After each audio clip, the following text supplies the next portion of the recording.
ಶಿವಕುಮಾರ್ ಅವರ ಬೆಂಬಲಿಗರು ಸಂಭ್ರಮಿಸ್ತಾ ಇದ್ದಾರೆ. ಆದರೆ ಸಿದ್ದರಾಮಯ್ಯನವರ ಬೆಂಬಲಿಗರು ಹಾಗೂ ಅಭಿಮಾನಿಗಳ ಪಾಲಿಗೆ ಇವತ್ತು ನೋವು ತಂದಿಟ್ಟಿತ್ತು. ಯಾವುದೇ ಕಾರಣಕ್ಕೂ ಸಿದ್ದರಾಮಯ್ಯನವರು ರಾಜೀನಾಮೆ ಕೊಡಬಾರದು, ಅವರಿಗೆ ಮುಂದುವರಿಬೇಕು ಅನ್ನುವಂತಹ ಪ್ರತಿಭಟನೆಗಳು ಕೂಡ ವ್ಯಕ್ತವಾಗ್ತಾ ಇದ್ದಾವೆ. ಅಲ್ಲದೆ ಕೆಲವರಂತೂ ಸಿಎಂ ಬದಲಾವಣೆಯ ಪ್ರಶ್ನೆಯೇ ಇಲ್ಲ ಅಂತ ಕೂಡ ಹೇಳ್ತಾ ಇದ್ದಾರೆ, ಆಕ್ರೋಶವನ್ನು ಹೊರಹಾಕ್ತಾ ಇದ್ದಾರೆ. ನಿಶ್ಚಿತವಾಗಿಯೂ ಕೂಡ ಏನು ಕೆ.ಸಿ. ವೇಣುಗೋಪಾಲ್ ಅವರು ಏನು ಹೇಳಿದಾರಲ್ಲ ಅದೇ ಅಷ್ಟೇ ಅಂತಿಮ. ಅದಕ್ಕೆ ನೋಡಿ, ಸುರ್ಜೇವಾಲ ಅವರು AICC ಪ್ರಧಾನ ಕಾರ್ಯದರ್ಶಿಗಳಿದ್ದಾರೆ ನೋಡಿ, ಅದು ಪ್ರಶ್ನೆನೇ ಬರಂಗಿಲ್ಲ. ಮುಂದುವರಿಸುವುದಂತದ್ದು ಯಾವ ಪ್ರಶ್ನೆ ಬರ್ತದೆ?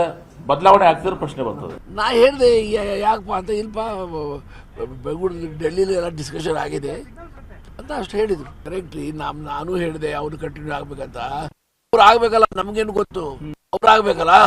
ನಾಳೆ ನನಗೆ ತಿಳಿದಂತೆ ನನಗೆ ಬಂದಿರೋ ಮಾಹಿತಿ ಪ್ರಕಾರ ನಾಳೆ 3 ಗಂಟೆ ಮೇಲೆ ಹೋಗಿ ಮುಖ್ಯಮಂತ್ರಿಗಳು ರಾಜೀನಾಮೆ ಕೊಡ್ತಾರೆ ಅಂತ ನನಗೆ ಅನಿಸ್ತಾ ಇದೆ. ನಾಳೆ ಬರ್ಬೋದು ಅಂತ ನಾವು ಎಕ್ಸ್ಪೆಕ್ಟ್ ಮಾಡ್ತಾ ಇದ್ದೀವಿ. CLPಗೆ ನಾಳೆ ಬಂದರೆ ನಾಳೆ ಎಲ್ಲರಿಗೂ ಫೋನ್ ಮಾಡಿ CLP MLAಗಳಿಗೆ ತಿಳಿಸ್ತೀವಿ. ಯಾರಿಗೂ ಇನ್ನು ಹುಬ್ಬಳ್ಳಿಯಲ್ಲಿ ಅಹಿಂದ ಮತ್ತು ಸಿದ್ದರಾಮಯ್ಯನವರ ಅಭಿಮಾನಿಗಳು ಸಭೆ ನಡೆಸಿ ಕಾಂಗ್ರೆಸ್ ಹೈಕಮಾಂಡ್ ವಿರುದ್ಧ ಆಕ್ರೋಶವನ್ನು ಹೊರಹಾಕಿದ್ದಾರೆ. ಅಹಿಂದ ಬೆಂಬಲದೊಂದಿಗೆ ಕಾಂಗ್ರೆಸ್ ಅಧಿಕಾರಕ್ಕೆ ಬಂದಿದೆ, ಏಕಾಏಕಿ ನಾಯಕತ್ವ ಬದಲಾಯಿಸುವಂಥದ್ದು ಸರಿಯಲ್ಲ ಅಂತ ಅಸಮಾಧಾನವನ್ನು ಹೊರಹಾಕಿದ್ದಾರೆ.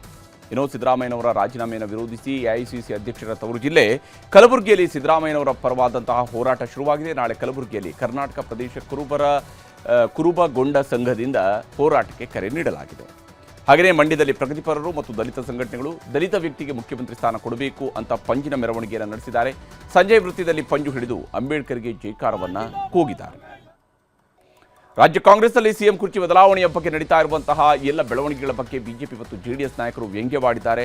ಈ ಸರ್ಕಾರ ಹೆಚ್ಚು ದಿನ ಉಳಿಯೋದಿಲ್ಲ, ಅವಧಿ ಪೂರ್ವವಾದಂತಹ ಚುನಾವಣೆ ಬಂದೇ ಬರುತ್ತೆ ಅನ್ನುವಂತಹ ವಿಶ್ವಾಸವನ್ನು ವ್ಯಕ್ತಪಡಿಸ್ತಾ ಇದ್ದಾರೆ.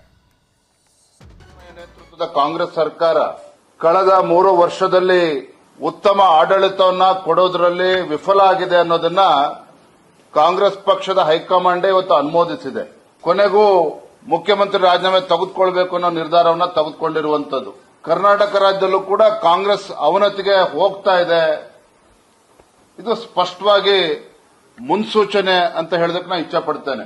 ನಿಮ್ಮ ಕುರ್ಚಿ ಜಗಳದಿಂದ ರಾಜ್ಯದ ಆಡಳಿತದ ಒಂದು ವ್ಯವಸ್ಥೆಗೆ ಗರ ಬಡ್ದಿದೆ.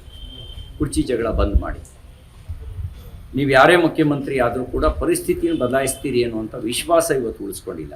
ನಿಮ್ಮ ಕರ್ನಾಟಕದ ಅಭಿವೃದ್ಧಿಯ ಯೋಜನೆಗಳೇನು ಹೇಳಿ? ನಿಮ್ಮ ಹತ್ರ ಯಾರು ಮುಖ್ಯಮಂತ್ರಿ ಆದ್ರೇನು? ಜನರಿಗೇನು ಬಂತು ಭಾಗ್ಯ? ಅವ್ರಿಗೆ ನಿಮಗೆ ಲಾಭ ಆಗ್ಬೋದು, ಜನರಿಗೇನು ಲಾಭ?